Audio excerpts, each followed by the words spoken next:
Қайырлы күн менің оқырмандарым. Менің оқырманыма қош келдіңіздер. Бүгінгі біздің әңгімеміз шытырман. Шытырман оқиғасы өмірден алынған. Арнама лайк басып, менімен бірге соңына дейін тыңдауларыңызды сұраймын. Арнамды жоғалтып алмау үшін арнама тіркеліп қойыңыздар. Жасап жүрген жұмысымның шимай қағаздарын салған папкам өзіммен бірге еді. Әрдайым мен шималап ой толтырған қағаздарды тастамай алып жүрем. Олар маған көп көмек етеді. Сол қағаздар ішінде фотороботты шығарып, осы адам ба дедім.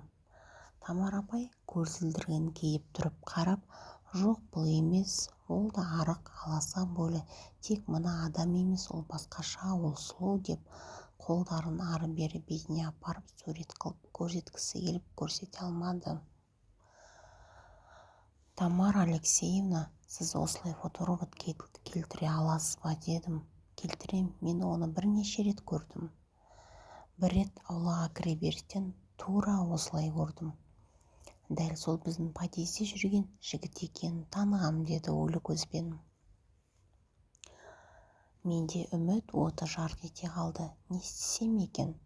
Өз кеңсеме апайды апаруға болмайды.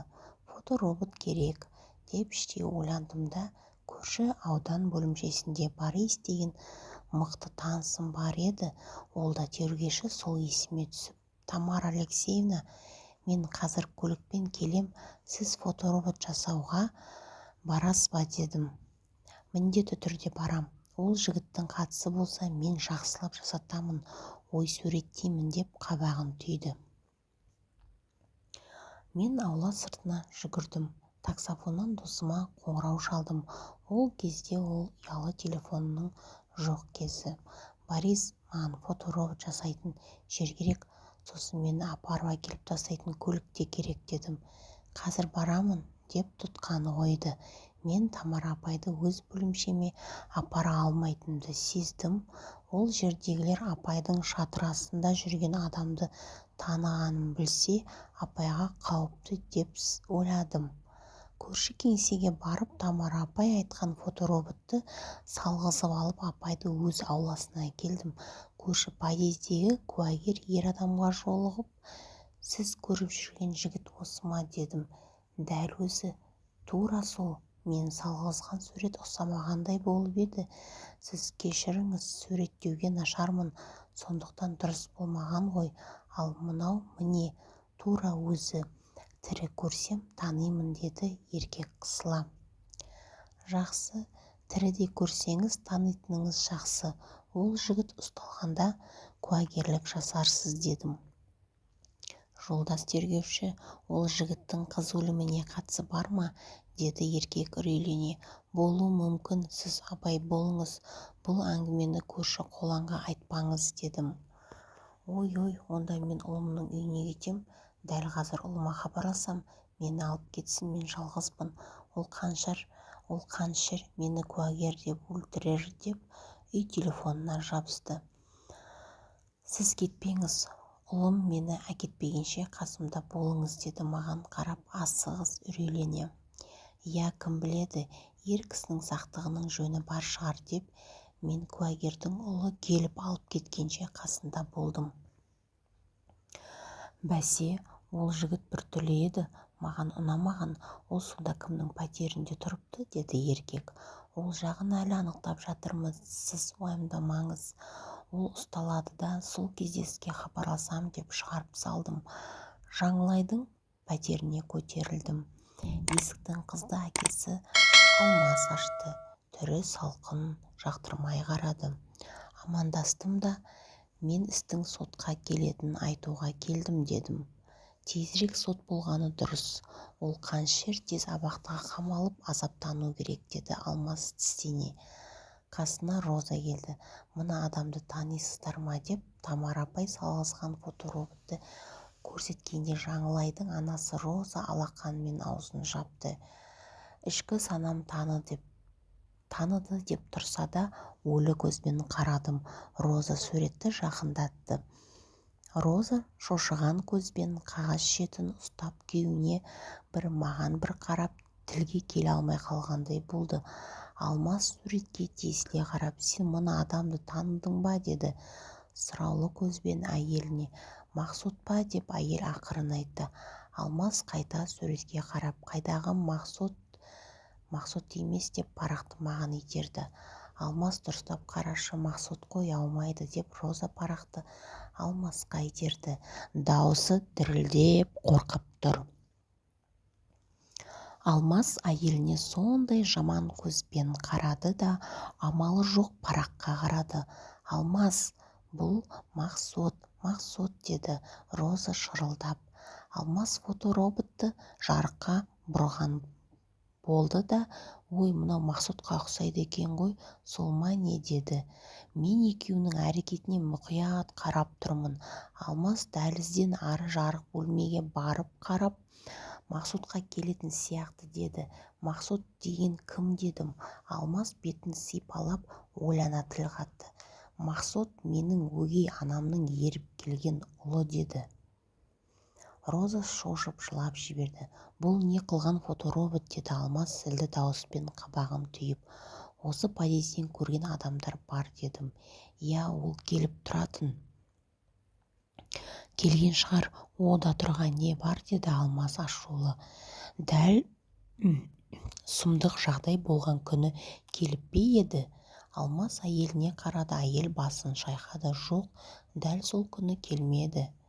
Дәл сол күні Мақсұтты екі подъезд ары осы үйден шығып бара жатқанын көріпті. Екі подъезд ары, 4-ші подъезден бе, ол жақта не істеп жүр деді әйел сыбырлап. Екі подъезд ары көрсе, сол жерден өтіп бара жатқан болар деді. Алмас ойланып айтса да ашумен. Ол подъездің ішінен сыртқа шыққан. Ол көптен бері көрінбеді, мен оны көрмедім деді. Роза басын ұстап қиралаңдап кетті. Алмас құшақтай алып қонақ бөлмеге апарып отырғызды да маған қарап, не айтпағың бар, жындандыратын болдыңдар ғой, қанішер қамалды енді не тіміскілеп жүрсің деді ашулы. Маған Мақсұттың мекен жайы керек, о тоба. Мақсұтты шатастырған болар, оның қатысы жоқ, ол келсе де өз туысының үйі ғой, көрген адам жаңылысуы да мүмкін. Жаным, сен уайымдама, Мақсұттың бұл жерде қатысы жоқ, қанішер анау ақжігіт деді әйелін сипалап. Мекен жайын тегін айтыңыз, сосын оның фотосуреті бар болса беріңіз дедім. Бермесем не болады деді Алмас басын көтеріп. Алмас мырза, іс сотқа өткенмен шатыр астында жүрген күдіктіні анықтауымыз керек. Ол адамда үйге кірген қолтаңба іздері қалған, қызға жақындаған деп айттым, сөзімді аяқтамадым. Жетер көрмей тұрсың ба, өлтіресің бе деп сөзімді бөліп еңкілдеп жылаған әйелінің иығынан ұстады. Кешіріңіз деп ойлана бұрылып есікке беттеп едім. Тоқтаңыз, менде Мақсұттың суреті болу керек деп Роза айтты. Бұрылып қарап едім, Роза орнынан тұрып ұзынан ұзақ тұрған жиһаздың бір есегін ашты. Алмас қабағын түйіп диванда қарап отырды. Әйел шкафтың ішіндегі көп фотоларды ақтарып бір суретті шығарды да маған қарап, міне мына жерде ол бар, ортада тұрған сол деді қолдары дірілдеп. Маған ұсынып, 3 ер бала түрегеп тұр, 2 қыз бала отыр екен. Бірнеше жыл бұрынғы сурет көрінеді, себебі жаңылай тым жас, 13-14 жаста сияқты. Мен Мақсұтты жазбай таныдым. Ол басын тік ұстап ортада тұрғанымен бір қолмен Жаңылайдың иығын ұстап тұр. Мекен жайын айт, анықтасын деді Роза күйеуіне қарап. Сосын маған жақындап келіп ойлы көзбен. Ол сол күні келем демеген, Мақсұттың келмегіне біраз болған. Бұл пәтерде оның қолтаңбасы қайдан қалады, білмеймін. Күн ара жуып шаямыз, тазалап сүртеміз, ыдыстар әр ас ішкен соң жуылады. Оның қолтаңбасы болмауы мүмкін. Мақсұттың дәл соны келгені анық болса, анық болса сұрақ алыңдар. Шатырда жүрген кім екені мені де мазалайды деді. Мен Алмасқа қарап едім, әрең аузын шыпырлатып міңгірлеп мекен-жайды айтты. Тез шығып кеттім. Қалай істесем екен, опер жігіттерге айтуға бола ма? Олардың қайсысы қанішердің жақыны? Жалғыз сол мекен-жайға кетіп барамын. Өз ойымен ол адамды қалай ұстайтынымды жоспарлап келдім. Алдымен учаскелік полиция бөлімшесін таптым. 2 жігіт отыр екен. Өзімді таныстырып жігіттерге сол адамды ұстауымыз керек екенін айттым. Фотосын көрсеттім. Учаскелік жігіт ол күдіктіні танитынын айтып, тез қимылдап, серіктесін ертіп көлігіне бардық. Бірден күдіктінің үйіне келіп қоңырау соқтық. Есікті жасы келген әжей ашты. Тез ішке кіріп Мақсұтты іздедік. Жолдасов, Мақсұт осы үйде тұра ма деп әжейден сұрадық. Иә, деді әжей шошып. Ол қайда? 2 күн болды кетіп қалған. Қайда кетті? Айтпады. Қашан келеді? Оны да айтпады. Сендер кімсіңдер? Неге Мақсұтты іздеп жүрсіңдер? Ол бірдеңе бүлдірді ме? Деді әжей полиция киіммен тұрған учаскелік жігітке қарап. Сіз Жолдасовға кім боласыз? Деді мен жақынырақ келіп. Нағашы әжесімін. Анасы қайда тұрады? Қызым қаланың арғы жақ басында, Қаскелеңде, деді әжей иектері дірілдеп. Әжей, мен Мақсұттың бір заттарын алайын, анықтауымыз керек. Анасының мекен-жайын айтсаңыз, дедім. Керек болса, әне оның бөлмесі анасы деп мекен-жайын айтып берді. Заңсыз әрекет етіп жатқанымды білсем де, мен Мақсұттың бөлмесіне кіріп, қолтаңбасы қалады деген заттарды қарадым. Сол заманда ойын приставкасы бар еді. Соның ұстағашын алдым да жастығынан шаш талшықтарын алдым. Шешіп қойған футболкасын алдым. Қаскелеңге анасына да бардық. Ол жерде де жоқ болып шықты. Келмегеніне жарты жылдан асқанынан анасы шошып отырып айтты. Өгей әкесі де сондай мәлімет берді. Жігіттерге рахметімді айтып, өз бөлімшемнің алдына көліктермен жетіп алдым. Көп ешкімнің көзіне түспей, артқы есіктен криминалистің бөлмесіне кірдім. Дос, мыналардан қолтаңба ДНК нәтижесін анықташ, шатырдағы адамдікі болса қамауға рұқсат аламын, деді. Эксперт-криминалист Дос басын изеді де жұмысына кірісті.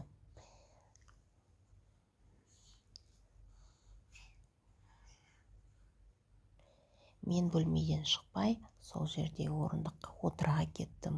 Неше тәулік ұйықтамағам, қатты ұйықтап кетіппін. Криминалист Дос түртіп оятты. Ереке, шатыр астында жүрген адам, қызды сүйген құшақтаған адам осы, деді. Мен ұшып тұрдым.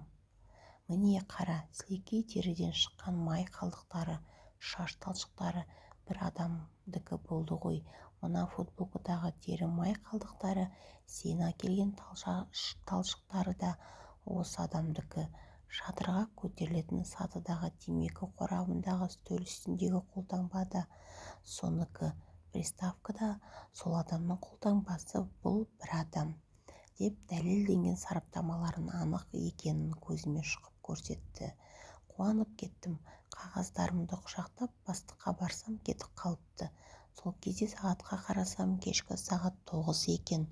Қап, енді не істеймін?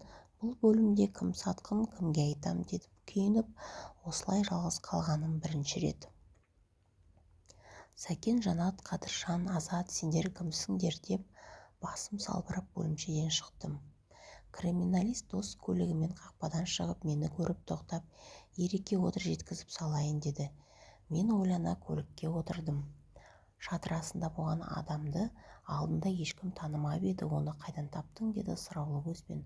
Ол фоторобот дұрыс емес болды. Басқасын салып берген соң анықталды, дедім. Досқа сеніп отырған соң ашық айттым. Солай ма, ол қандай екен, деді сұраулы көзбен. Мен папкамды ашып фотороботты көрсетіп, сонымен қатар суретті де көрсеттім. Криминалист Дос суретке ұзақ қарағандай болып, сосын көлігін жол жиегіне тоқтатып, фотоға ойлана ұзақ қарады да, Ереке, мына жігіт біздің Азатқа ұқсайды ма, деді. Мен фотоға қарадым да, Азатты анда-санда бір көрген болмаса дұрыстап қарамаппын, дедім. есесіне мен күніне неше сағат сол жігітпен жұмыс жасаймын. Мына күдіктінің Азатпен ұқсастығы бары анық. Ереке айғақтарды Азат шоқ қылған тәрізді, деді сұраулы көзбен. Азат ол фотороботты да әдейі басқа бейне етіп жасады ма? Туысы екенін білген болса, әлбетте. Дос, мені басқармаға апарып таста, болмаса менімен жүр. Мен өз себімнен қолтанба алуым керек. Жүр, қолтанбаны мен аламын ғой, деп көлігін оталдырып басқармаға тарттық. Өз бөлмеме келіп сейфтен қолтанба алдық. Азат ақымақ емес, қолғаппен жұмыс жасаған. Менің қолтанбамнан басқа таңба жоқ. Азат отыратын бөлмеге келдім. Керек емес деп тастайтын қоқыс шелегіне үңілдім. Умаждалып тасталған қағаздармен қатар ұсақталып жылтыраған майда қағаздар шелектің түбінде біраз қалыпты, көп емес. Қап алдыңғы күндерде қоқыс төгілген екен. Шелекті қақпаған соң қалған қалдықтар. Ойланып тұрдым да ерінбей теріп алдым. Сыртқа шығып, қоқыс тастаған үлкен жәшіктен қағаздар бар қапты ашып, сол жерден де біразын теріп алдым. Охо, Ереке, таң атқанша бір парақты желімдесек жақсы болар еді, деп қасыма криминалист дос келді. Майда жыртылған қағаздарды өз бөлмеме әкелдім. Дос көмектесіп, түнгі 11-ден бастаған шұғыла жұмысымызбен таңғы 4-ге дейін екі парақтың жарты құжатын әрең келтіріп желімдедік. 3-ші парақтан ештеңе табылмады. Бұл шатыр үстінде болған адамның қыз үстінен табылған сілекей ДНК-сының нәтижесінің жартысы. 2-ші шатыр үстіндегі адамның қолтанба сәйкестігінің нәтижесінің жартысы. Шаш сәйкестігінің сараптамасы жоқ екен. Кейбір сөйлемдер толығымен жоқ. Кейбір сөйлемнің жартысы шала-шарпы желімдеген. Құжатқа қарап ішім күйді. Жалғасы бар. Достар, жалғасын келесі әңгімемде жалғастыратын боламын. Каналыма лайк басып, тіркеліп қоюларыңызды сұраймын.